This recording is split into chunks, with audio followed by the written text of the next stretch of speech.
नमस्ते बच्चों। आज मैं आप लोगों को क्लास 7 बसंत भाग 2 का पाठ 1-3 का मैं पढ़ाने जा रही हूँ। इनके राइटर अयोध्या सिंह उपाध्याय हरिऔध जी हैं। यह 13 नंबर चैप्टर है और इसका प्रश्न उत्तर पर चर्चा भी करूंगी।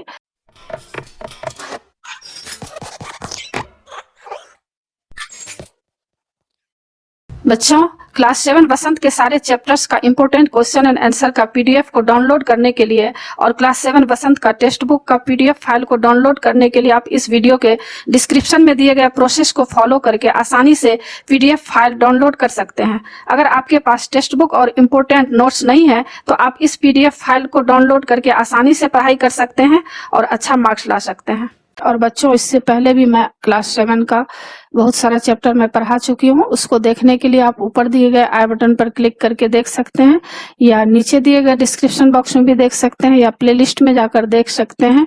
और बच्चों, आप जो भी चैप्टर पढ़ना चाहते हैं उस चैप्टर का नाम लिखकर उसके आगे मेरे चैनल का नाम लिखिए, देवनागरी DEVZ स्पेस देकर NAGRI, और यूट्यूब पर सर्च कीजिए।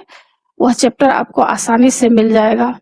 अब इसका बच्चों मैं आप लोगों को क्वेश्चन आंसर पढ़ाने जा रही हूँ। आपके पाठ्य पुस्तक से प्रश्न उत्तर है। पहला प्रश्न क्या है? पहला प्रश्न है, नीचे दी गई कविता की पंक्तियों को सामान्य वाक्य में बदलिए। तो किस तरह से आप बदलेंगे? जैसे एक तिनका आंख में मेरी परा, मेरी आंख में एक तिनका परा। आप देख रहे हैं कैसा वाक्य लिखा गया है। पहला वाक्य में एक तिनका आंख में मेरी परा, फिर डैश दिया गया है, मेरी आंख में एक तिनका परा। फिर दूसरा देखिए क्या है, मूठ देने लोग कपड़े की लगे, लोग कपड़े की मूठ देने लगे। तो इसका उत्तर, सबका उत्तर यहाँ नीचे दिया गया है। एक दिन जब था मुंडेर पर खड़ा, ख का लाल होकर आंख भी दुखने लगी। तो क का उत्तर क्या है? क का उत्तर है कि एक दिन था मुंडेर पर खड़ा, मतलब एक दिन मैं अपनी छत के किनारे पर खड़ा था। ख का लाल होकर आंख भी दुखने लगी, तो इसका क्या होगा? लाल होकर आंख भी दुखने लगी, आंख में तिनका चले जाने के कारण आंख लाल होकर दुखने लगी। अब गौ का देख सकते हैं क्या है, ऐंठ बेचारी दबे पांव भागी। तो इसका किस तरह से बनाएंगे? जब आंख में बहुत दर्द हुआ तो कवि का घमंड भी टूट गया। घ का जब किसी ढब से निकल तिनका गया, तो इसका होगा किसी तरीके से आंख का तिनका निकाला गया। अब समझ गए होंगे इसका किस तरह से प्रश्न उत्तर हम लिखेंगे। तो इसको इसमें लिखा भी हुआ है, तो आप अच्छी तरह इसको लिख लेंगे। दूसरा प्रश्न है, एक दिन तिनका कविता में किस घटना की चर्चा की गई है जिससे घमंड नहीं करने का संदेश मिलता है? उत्तर, एक तिनका कविता में हरिऔध जी ने आंख में चले जाने वाले तिनके की बात कही है कि कैसे एक तिनका कवि की आंख में चला गया, उसकी आंख लाल होकर दुखने लगी, लोगों ने आंख में कपड़े की मूठ भी दी, किसी तरीके से तिनका निकाल लिया गया। ऐसे में कवि का घमंड चूर चूर हो गया। उसकी बुद्धि ने भी उसे ताने दिए कि तू ऐसे ही घमंड करता था, जैसे तेरे घमंड को चूर करने हेतु एक तिनका ही बहुत है। इस कविता में यह संदेश मिलता है कि हमें घमंड नहीं करना चाहिए, क्योंकि कई बार छोटी से छोटी वस्तु या प्राणी भी घमंड चूर चूर करने में सफल हो जाता है।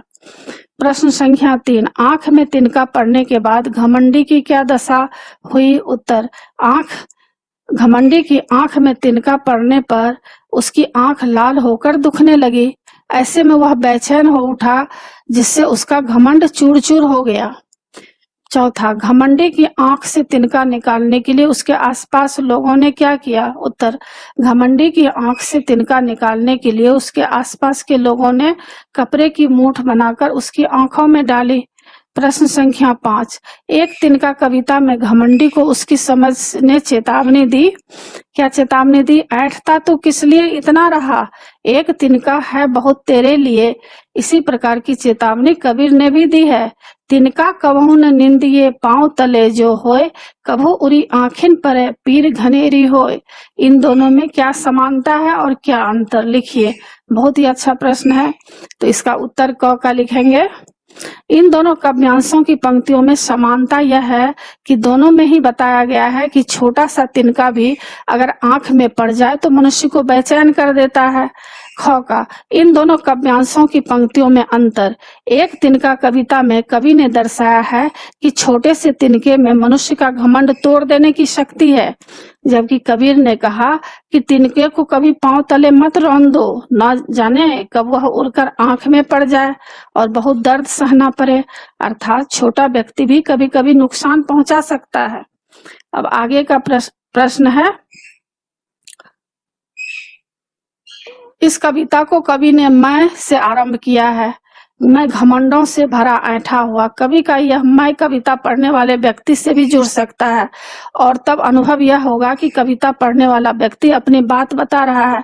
यदि कविता में मैं की जगह वह या कोई नाम लिख दिया जाए तब कविता में वाक्यों में बदलाव आ जाएगा। कविता में मैं के स्थान पर वह या कोई नाम लिखकर वाक्यों के बदलाव को देखिए और कक्षा में पढ़कर सुनाइए। तो आप इस तरह लिख सकते हैं, एक तिनका वह घमंडों से भरा ऐंठा हुआ एक दिन जब था मुंडेर पर खड़ा, आ अचानक दूर से उड़ता हुआ एक तिनका आंख में उसकी पड़ा। वह झिझक उठा, बेचैन सा, लाल होकर आंख भी दुखने लगी। मूठ देने लोग कपड़े की लगे, ऐंठ बेचारी दबे पांव भागी। जब किसी ढब से निकाल तिनका गया तब उसकी समझ में यूं उसे ताने दिए, ऐंठता तो किस लिए इतना रहा, एक तिनका है बहुत तेरे लिए। अब दूसरा प्रश्न देखिए क्या है, नीचे दी गई पंक्तियों को ध्यान से पढ़िए। ऐंठ बेचारी दबे पांव भागी, तब समझ में यूं मुझे ताने दिए। इन पंक्तियों में ऐंठ और समझ शब्दों का प्रयोग सजीव प्राणी की भांति हुआ है। कल्पना कीजिए यदि ऐंठ और समझ किसी नाटक में दो पात्र होते तो उनका अभिनय कैसा होता। तो इस तरह हम अभिनय लिख सकते हैं।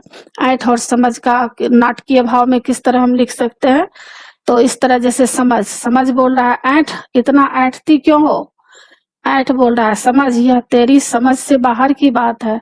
समझ ऐसी कौन सी बात है जो मेरी समझ में नहीं आती। ऐंठ बोल रहा है समझ तेरी समझ में यह नहीं आता कि यदि मनुष्य सुंदर हो, धनवान हो, समाज में ऊंचा स्थान रखता हो तो उसे अपने ऊपर घमंड आ ही जाता है।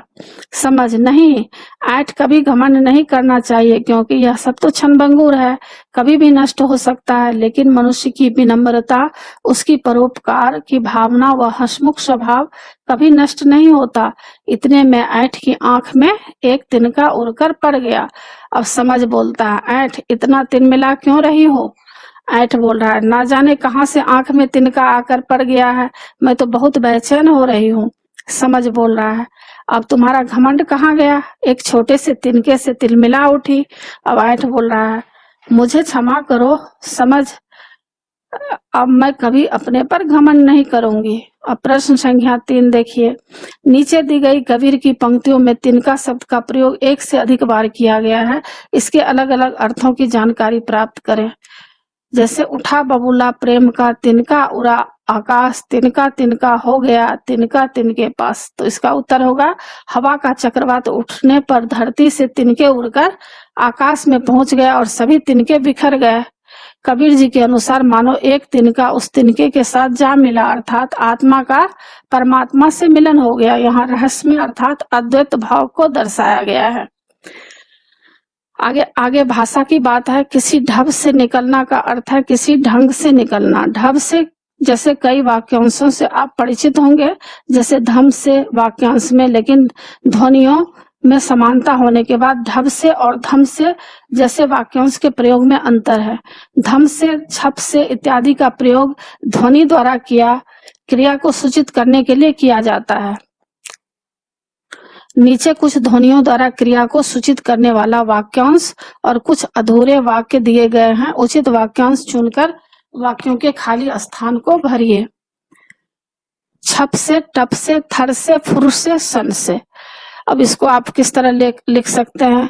मेढक पानी डैश कूद गया, नल बंद होने के बाद पानी की एक बूंद चू गई, शोर होते ही चिड़िया डैश उड़ी, ठंडी हवा डैश गुजरी, मैं ठंड से डैश कांप गया। तो क का उत्तर होगा मेढक पानी में छप से कूद गया। अब ख का नल बंद होने के बाद पानी की एक बूंद टप से छू गई। अब शोर होते ही, तीसरा है शोर होते ही चिड़िया फुर से उड़ गई। अब घ का ठंडी हवा सन से गुजरी और ठंड में थर से कांप गया। तो इस तरह से हम प्रयोग कर सकते हैं। अब अन्य महत्वपूर्ण परीक्षोपयोगी प्रश्न उत्तर आप लोगों का है। पहला प्रश्न है, एक तिनका कविता का उद्देश्य क्या है? उत्तर, एक तिनका कविता के माध्यम से कवि ने मनुष्य को समझाना चाहा है कि यदि हम प्रत्येक कार्य में सक्षम हैं तो भी हमें अपने ऊपर गर्व नहीं करना चाहिए। कई बार छोटे से छोटा मनुष्य या कोई वस्तु हमारे झूठे गर्व को तोड़ सकते हैं।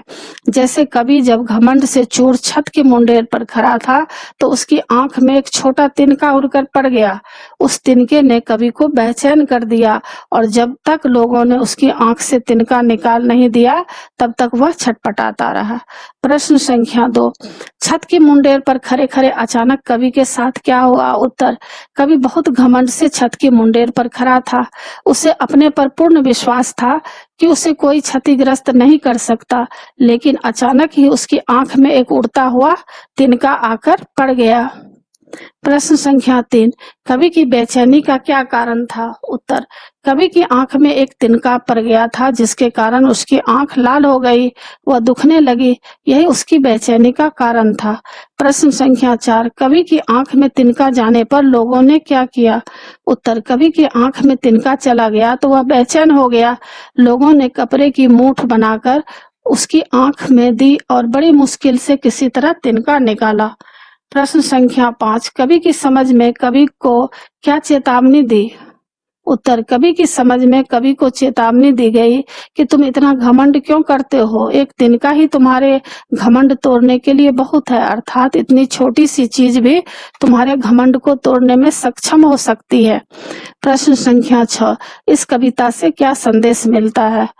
उत्तर, इस कविता से यह संदेश मिलता है कि मनुष्य को कभी घमंड नहीं करना चाहिए। जैसे कवि ने अपने ऊपर घमंड किया तो एक छोटे से तिनके उनकी आंखों में पड़कर उसे विचलित कर दिया गया। तो बच्चों, आप लोगों को सारा पाठ समझ में आ गया होगा और एक एक एग्जाम के लिए तैयार कर लीजिएगा, बहुत ही इम्पोर्टेंट प्रश्न है। और बच्चों, आप मेरे चैनल देवनागरी को जरूर सब्सक्राइब कीजिएगा और सब्सक्राइब के बगल में बेल आइकन बटन है, उसे जरूर क्लिक कीजिएगा और शेयर कीजिएगा, अपने दोस्त लोगों के बीच शेयर कीजिएगा और कमेंट्स कीजिएगा कि आपको यह पाठ कैसा लगा। अगर आपको कुछ पूछना है तो आप नीचे दिए गए कमेंट्स बॉक्स में आकर पूछ सकते हैं। आगे नए पाठ के साथ फिर मैं मिलूंगी। धन्यवाद बच्चों।